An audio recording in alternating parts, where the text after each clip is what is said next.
ভূমি মালিকরা এতদিন মনে মনে যা চেয়েছিলেন অবশেষে ভূমি মন্ত্রণালয় এবং আইন মন্ত্রণালয়ের সমন্বয়ে তাই করা হচ্ছে। অর্থাৎ জমি জমা সংক্রান্ত যে মামলাগুলো আদালতে করা হয় সেই মামলাগুলোর যে বিচার, সেই বিচার কাজটা যে আইনের দ্বারা করা হয়, অর্থাৎ ব্রিটিশ আমলে তৈরি দেওয়ানি কার্যবিধি পরিবর্তন পরিমার্জন করা হচ্ছে এবং এই জমিজমা সংক্রান্ত মামলাগুলো যেন দ্রুত নিষ্পত্তি হয় সেজন্য কিছু স্পেসিফিক ব্যবস্থা গ্রহণ করা হচ্ছে। সুপ্রিয় ভিউয়ার্স, এই দেওয়ানি কার্যবিধি কিংবা এই বিচার কাজ করার জন্য আইনটি কিভাবে পরিবর্তন করা হচ্ছে আজকের এই ভিডিওটিতে সেই সকল বিষয় নিয়েই বিস্তারিত আলোচনা করব। ভিডিওটি দেখার পর যদি আপনার ভালো লেগে থাকে, আরো কোনো ভিডিও দেখার আগ্রহ জন্মায়, তাহলে আমাদের চ্যানেলটি সাবস্ক্রাইব করে রাখতে পারেন আর পরবর্তী ভিডিওর নোটিফিকেশন পেতে পাশে থাকা বেল আইকনটি চেপে দিয়ে রাখবেন। আমাদের অনেকের নানান ধরনের অভিযোগ, জমি জমা সংক্রান্ত সমস্যা নিয়ে যদি আদালতে মামলা করা হয়, সেই মামলা যখন করা হয় সেই সময় যে ব্যক্তি মামলা করেন সেই ব্যক্তি তার জীবদ্দশায় কখনো সেই মামলার রায় দেখে যেতে পারেন না, কিংবা যদি মামলার রায়ও হয় তারপরেও সেই রায় বাস্তবায়ন কোনোভাবেই হয় না, কিংবা আদালতের দোরগোড়ায় ঘুরতে ঘুরতে জুতার তলা ক্ষয় হয়ে অনেকেই নিঃস্ব হয়ে যায়। তো এই বিষয়গুলোকে মাথায় নিয়ে বর্তমান অন্তর্বর্তীকালীন সরকারের আইন মন্ত্রণালয় এবং ভূমি মন্ত্রণালয় যৌথভাবে একটি বিশেষ পদক্ষেপ গ্রহণ করতে যাচ্ছে এবং সেই পদক্ষেপটি হচ্ছে জমি জমা সংক্রান্ত বিষয়গুলো যে আইন দ্বারা সমাধান করা হয়, অর্থাৎ দেওয়ানি কার্যবিধি, সেই দেওয়ানি কার্যবিধির কিছু বিশেষ আইন পরিবর্তন পরিমার্জন করা হচ্ছে এবং বলা হচ্ছে এগুলো যদি পরিবর্তন করা হয় তাহলে ভূমি মালিকরা যে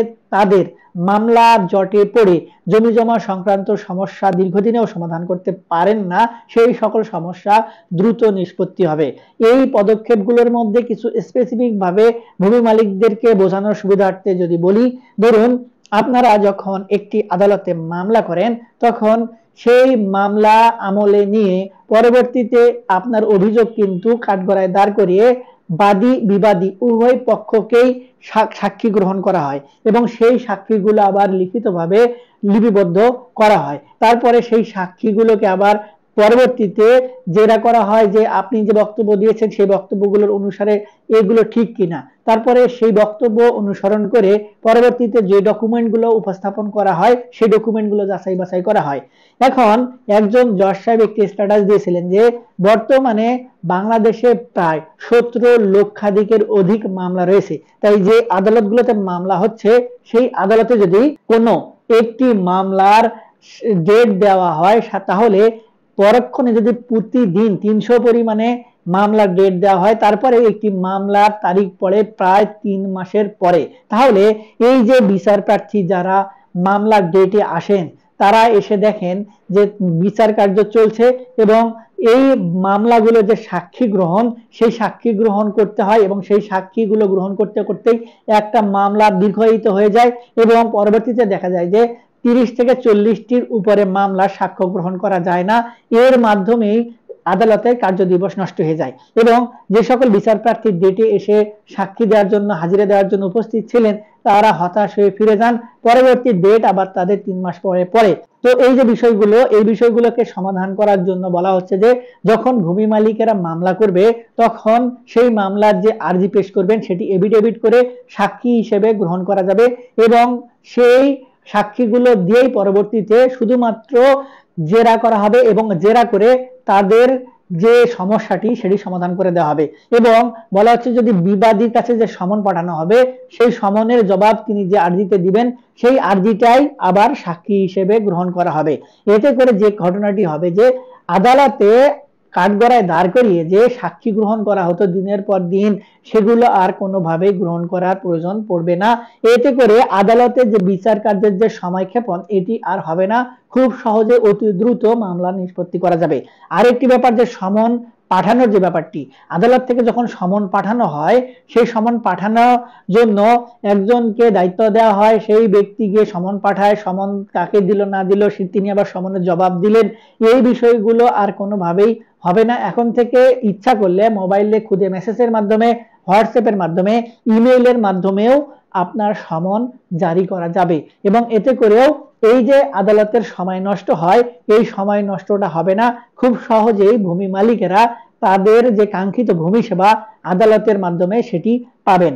আরেকটি ব্যাপারের কথা বলা হচ্ছে যে অনেক ক্ষেত্রেই অনেকে হয়রানিমূলক কিংবা প্রতারণামূলক মামলা করেন আদালতে। এক্ষেত্রে এই হয়রানিমূলক এবং প্রতারণামূলক মামলা করলে তাদের যে জরিমানা ছিল 20,000, সেই 20,000 থেকে 50,000-এ উন্নীতকরণ করা হয়েছে। এবং এর সঙ্গে আরেকটি বিষয়কে অত্যন্ত গুরুত্ব সহকারে বলা হচ্ছে যে এই আইনটিতে সংশোধনের মাধ্যমে এখন থেকে আদালত ইচ্ছা করলেই খুব সহজেই এই যে বিষয়গুলোকে পরিলক্ষিত করে একটি বিচার কার্য সম্পন্ন করতে পারবেন এবং সেই বিচার কার্যের যে রায়টি, সেই রায়টি বাস্তবায়ন করার জন্য সরাসরি আইন শৃঙ্খলা রক্ষাকারী বাহিনীকে নির্দেশনা প্রদান করতে পারবেন।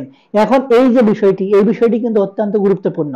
আপনি রায় পেয়ে গেলেন কিন্তু রায়টাকে বাস্তবায়ন করতে পারছেন না, সেজন্য আপনাকে কি করতে হতো, আদালতে আবার পুনরায় আবেদন করতে হতো যে আমি কোনোভাবেই আমার জমির রায় পাওয়ার ফলেও আমি কোনোভাবে ভোগ দখলে যেতে পারছি না। তখন আদালত থেকে প্রয়োজনীয় ব্যবস্থা গ্রহণ করার জন্য নির্দিষ্ট কিছু কর্তৃপক্ষকে নির্দেশনা প্রদান করতেন। এই কাজটি আর করার প্রয়োজন হবে না। এখন থেকে আদালত রায় দেওয়ার সঙ্গে সঙ্গে কিছু নির্দেশনা প্রদান করে দিবেন।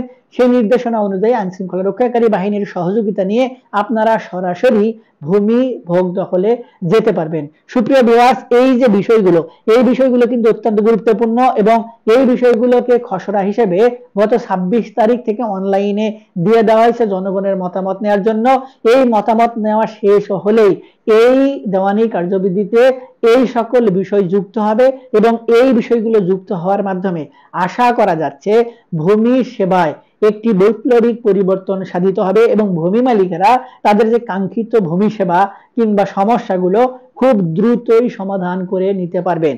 এবং এতে করে যেমন সরকার এবং রাষ্ট্রের সময় বাঁচবে, ঠিক তেমনি ভূমি মালিকদের আর্থিক সমস্যা যেটি ছিল সেটির সমাধান হবে, ভূমি মালিকদের যে ভোগান্তি ছিল সেটিরও সমাধান হবে এবং ন্যায় বিচার প্রতিষ্ঠা করতে আর কোনো সমস্যা থাকবে না। আশা করি ভিউয়ার্স বিষয়টি বুঝতে পেরেছেন।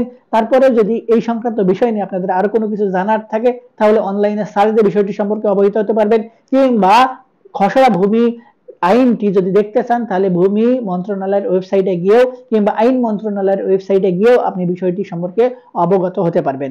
আমাদের থেকে যদি এই বিষয় নিয়ে আরো কোনো কিছু জানতে চান কিংবা নতুন কোনো সমস্যা নিয়ে আপনার কোনো অভিমত থাকে, জানার আগ্রহ থাকে, তাহলে আমাদের ভিডিওর নিচে কমেন্ট বক্স রয়েছে, সেখানে কমেন্টস করবেন, আমরা আপনাদের সহযোগিতা করার চেষ্টা করব। আজকে এ পর্যন্তই, দেখা হবে সামনে নতুন কোনো ভিডিওতে। ততদিন পর্যন্ত ভালো থাকবেন, ধন্যবাদ।